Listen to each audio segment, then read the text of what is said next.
we're going to start today's conversation. I think it's a good segue where we ended off with that community announcement, because we're going to start the discussion with a conversation around personal experience. And it was really important to me as we were designing this setup and the intentions and who we wanted to include in this conversation, that we actually start by speaking directly to folks who have been impacted by, I think everybody's been impacted on some level, but directly impacted by the events that have taken place, not just over the past 5 or 6 weeks, but really generationally over the past 400 years and beyond. So, I think that there's a real natural tendency to go directly to the big picture. But when we do that, we miss, when we think about like just the press release or the solutions or evaluating systems, we kind of miss how these systemic issues, emerging and existing racial conflicts, how they affect individuals, which is, why I'm really excited to introduce our first 2 speakers. So you see, I think they popped up on your screen as well. You see Anthonia Ogundele and Tomi Galbihi. I think I may have mispronounced your last name. I know your first name. Say again. Gbeleyi, Tomi Gbeleyi. Thank you. So thank you both for joining us. And, I'm a huge fan of self-introductions because I think they're way more thorough and accurate. So I'm just going to go ahead and hand over I'll start with you, Anthonia, but why don't you tell us a little bit about who you are, what you're working on, anything you want to share to set up the conversation. Yeah, no worries. Hi, everyone. My name is Anthonia Ogundele. I'm the founder of Lighthouse Labs. We're a Vancouver-based organization that is endeavoring to create an online collaborative platform for youth to be able to explore culture and STEM-focused exploration for personal development. And Tomy. Hi, everyone. My name is Tomi Gbeleyi. I'm the general manager at Lighthouse Labs. Lighthouse Labs is a leading tech education school here in Toronto and actually all over the country now in Victoria, Vancouver, Calgary, Montreal, and we are doing a remote experience in Saskatchewan soon as well. I saw Jim earlier posting about tech jobs. So what we do is we provide an opportunity for folks to get a 12-week intensive training and they become software developers. So people from different backgrounds, we've had ballerinas, lawyers looking to switch careers, entrepreneurs, so kind of runs the gamut. In addition to working at Lighthouse Labs, I also have a fun side project. I have a business called Makeup for Melanin Girls, which is a beauty brand that's tailored to women with darker skin tones. So that's a little bit about me and what I'm up to. Awesome. Thank you both for those introductions. And first of all, I want to say it's really cool to see a webinar that looks like this. I don't see them very often. So I'm really excited about the next few minutes that I'm going to get to spend with both of you. But as Jess alluded to, it's really it's been a journey over the past month and a half, I'd say, for a lot of Black folks and for everybody, but especially the Black community. And I wanted to just start by asking both of you, what your experience has been navigating the last 5 weeks, and feel free to jump in at either point for both of you.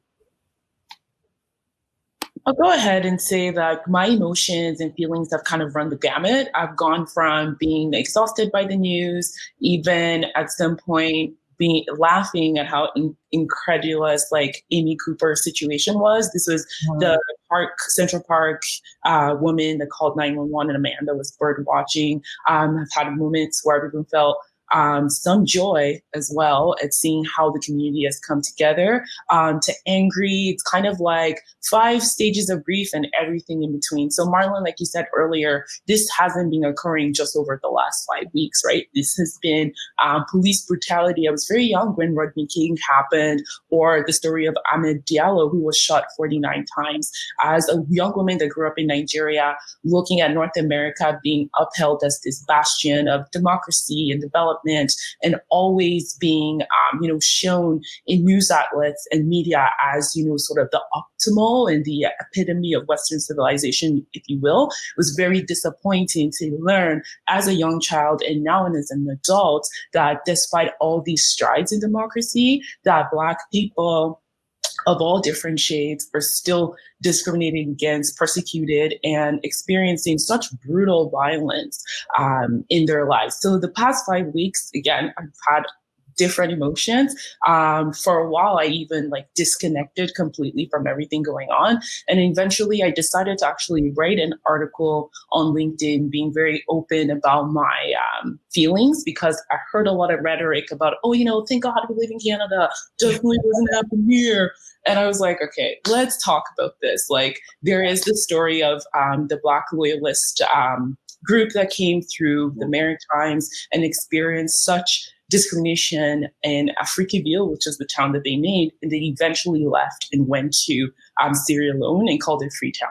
These were Black people that came to Canada in order to find that true north, and they were still discriminated here. So, and in my personal life, personal experiences of my friends, lived experiences of my loved ones, they've had experiences here in Canada that are racist as well. So in essence, my emotions have been all over the place. All over the place. I'm going to totally echo Tomy on all of that. It's kind of oscillated between being, completely saddened and not feeling like you want to move to actually feeling a bit of a glimmer of hope. And I think what you said, Marlon, too, about being on a panel like this or being in these types of rooms where I'm actually, on panels with other Black professionals. And this rarely does happen. And we have to ask ourselves why it's taken so long. So when I skew to the other side of being extremely angry, it's that it's actually taken this level of violence for people to acknowledge our humanity. And so from a personal level, I haven't experienced any police brutality, but know that is something that happens in our community, from carding to young people that I work with being stopped on their way to school, to what I have found to be a lot more insidious is these different professional spaces where I'm glad that, Tomy and myself might have a platform to be able to speak, but there are other people that are going into work still every single day and need to keep their heads down because they're afraid that if they speak up, that they may not lose their physical life, but are slowly losing their souls in dealing with the microaggressions that happen in the office. And so that's where, when it came to, creating the Ethos Lab, a space that is targeted for youth between the ages of 12 and 18, when we talk about that, the lack of representation in STEM spaces, in innovation, in entrepreneurialism, I believe that we need to start from early and have them see themselves in this. And so that's why we're looking at creating different ways or avenues, leveraging culture. So whether that be a hip hop writing workshop to start using your hands and writing technique to start talking about coding in AI or using in Python, these are the types of spaces we're trying to create, which center around the humanity of the Black experience, which we're very clear about, in that it's a space where they're able to learn, where they're respected, they're reflected, and they're protected as well. So this hasn't been going on. I think it's time that we move. I'm glad that we're again having this dialogue from the interpersonal connections and conversations, but we really need to move from a systems change perspective. And I'm glad we're talking about it today. Yeah, thank you both for that. And what I'll add is that I personally was really stunned at first, not by what was happening, but by the level of surprise that I was seeing in the broader community, online, offline, in multiple workplaces, in my social circles. There was just this level of oh my gosh, I can't believe it's this bad. And I think what I've heard echoed back to me from other Black people or Black professionals is that there's just a level of exhaustion that I think a lot of people are experiencing in conjunction with the grief, right? So the grief that you described, Tomy, I think is really accurate. You're going through this grieving process of seeing people that are just like you being brutalized for the the color of their skin, and that's in itself a tragedy and a traumatic experience for a lot of people. So I mean, to drill a little bit further into each of your personal experiences, like how has the Black Lives Matter movement, broadly speaking, impacted you or your businesses directly? Like, what have you seen, witnessed, experienced, not just in the past 5 weeks, but just in general, from this upheaval or uprising around Black rights and civil rights? Yeah, I mean, I'm going to jump in there in terms of like the Black Lives Matter movement, that started a number of years ago. And so I would say as soon as Charlottesville had happened, and at that point in time, I was working within an organization where, as an employee and actually working, it was extremely difficult to go into work. It was extremely difficult to be able to have these types of conversations. And where at that time, other employees were coming up to me for counseling, conversation, and as an organization was not able to even respond or at that time, make a statement around racist behavior. And again, I think around that 2016, 2017 time was really that rise around diversity and inclusion, kind of ERG groups were showing up. And in fact, race was not even on the agenda to really call out and talk about. And so move it forward a number of years. And here we are again, having a very similar conversation, and organizations are being called to task to make those statements, to not and to also walk the walk. And what has been, I think, great is I've since left the organization to start my own organization, and these statements are being made. But at the same time, there are employees that are now starting to feel empowered to even challenge some of the statements. We see employees standing up and saying, that wasn't good enough, say it again. Or we're also seeing the public actually stepping up and saying, we're calling you out. You said something and it doesn't align with your practices. So I'll say that this has been kind of a long journey. And as a startup founder with an organization that is, which is led by Black individuals, it has been extremely challenging to not only continue to navigate in a strategic way, actually developing the business, but it gutted us and we stopped. Right? Like this is the impact when we talk about engaging with the Black community or racialized folks inside of spaces of innovation. Like these type of impacts are should be on a risk matrix, just in terms of the level of the impact that it had on us. But more than anything, it helped us dig deeper and realize the value of the work that we're doing and why we're doing it. But to look at other organizations that are just kind of moving ahead, just kind of going forward still, don't have that same level of grief that they're dealing with, trauma. Community accountability is a big piece as well in engaging with other members of the community. So outside of your scope of work, engaging with the community, talking, sharing, that's a huge accountability that ends up falling on Black leaders, as well as, and business owners that are in this space. So it's been a bit of a challenge, but this has been a long time coming. I would say for me, I'm actually glad with some of the conversations that have started. I think similar to Amy is saying in the chat, it's it has been a great shift. Black Lives Matter as a concept or hashtag started way back in 2013, like Anthonia was saying.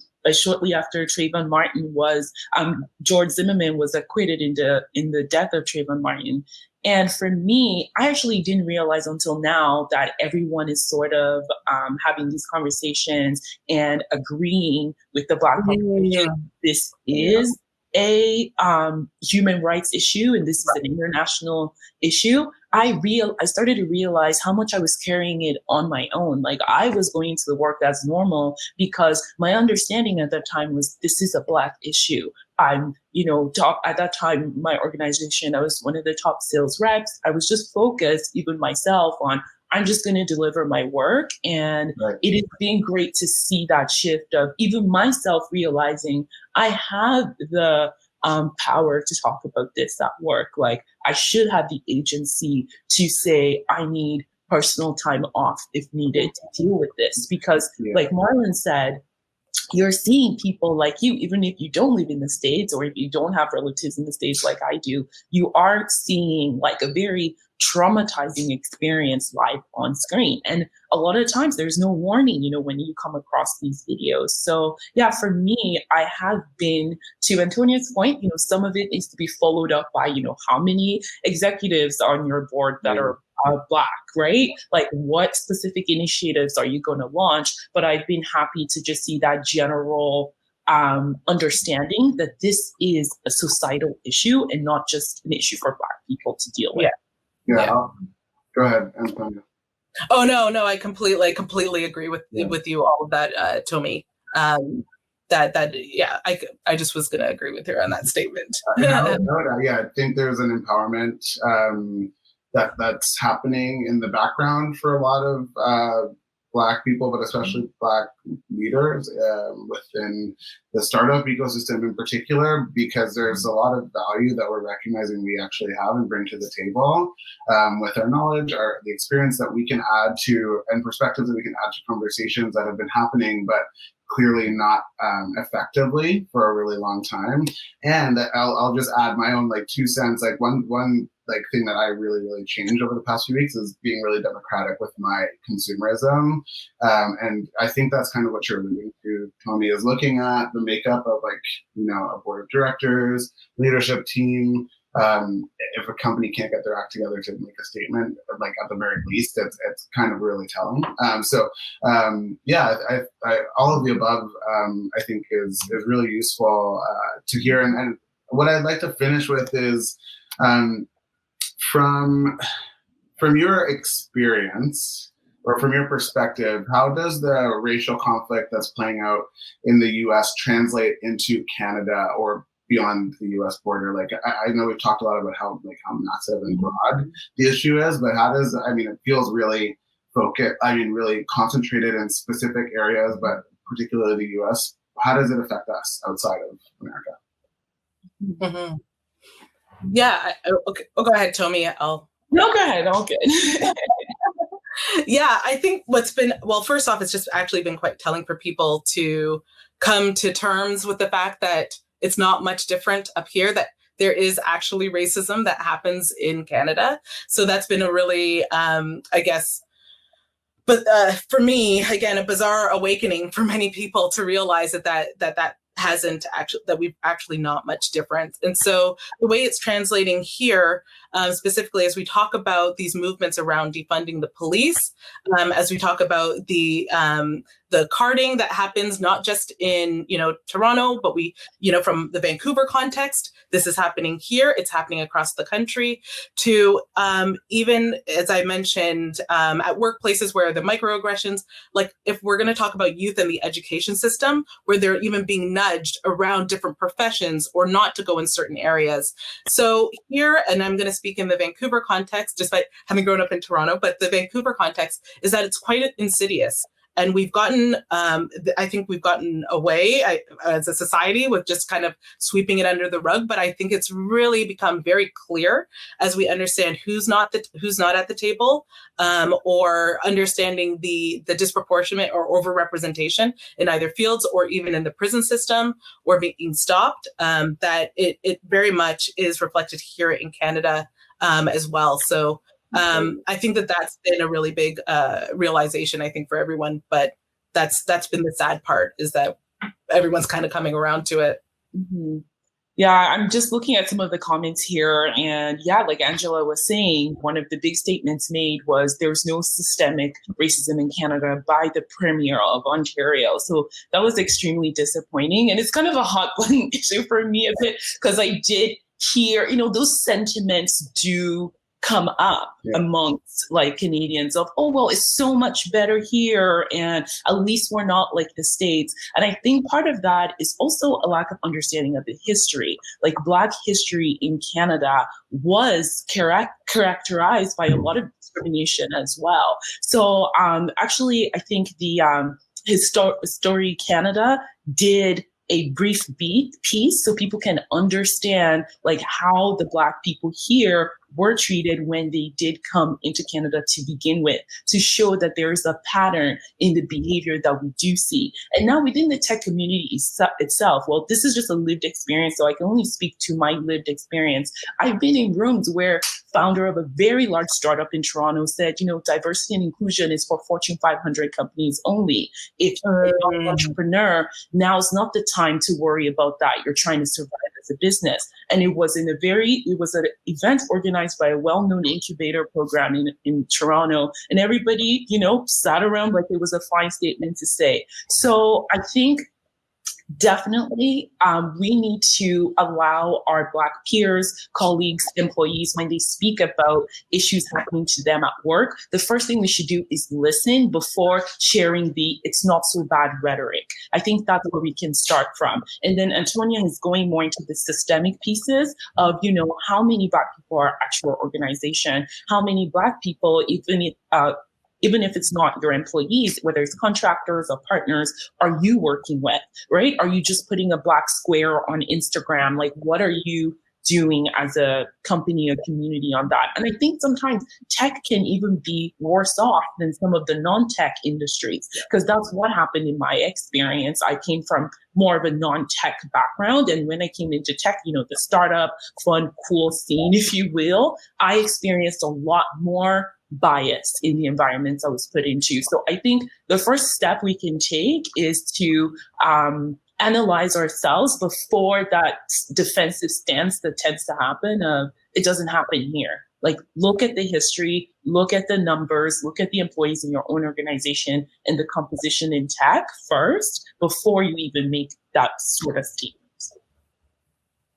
I couldn't say it better myself, and I'm sure we could keep having this conversation for another hour or so, but we have to move on to the next section. So I just wanted to thank you both for joining us and spending some time.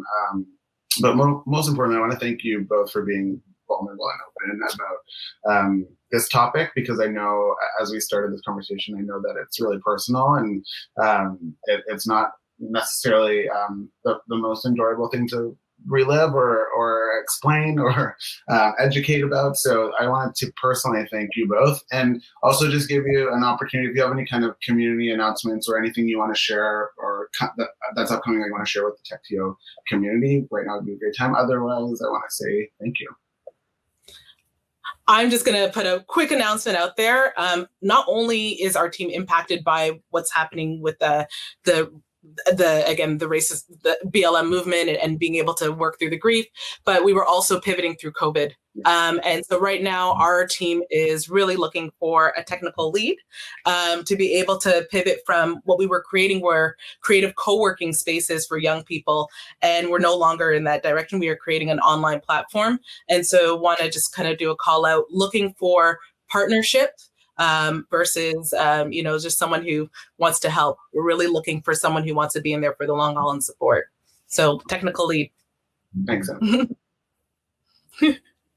And Tomy, did you have any final thoughts or anything you wanted to plug or push out to the community? So I noticed just a couple questions in the comments that what sources of information would you recommend to better understand the extent of racism within Canada?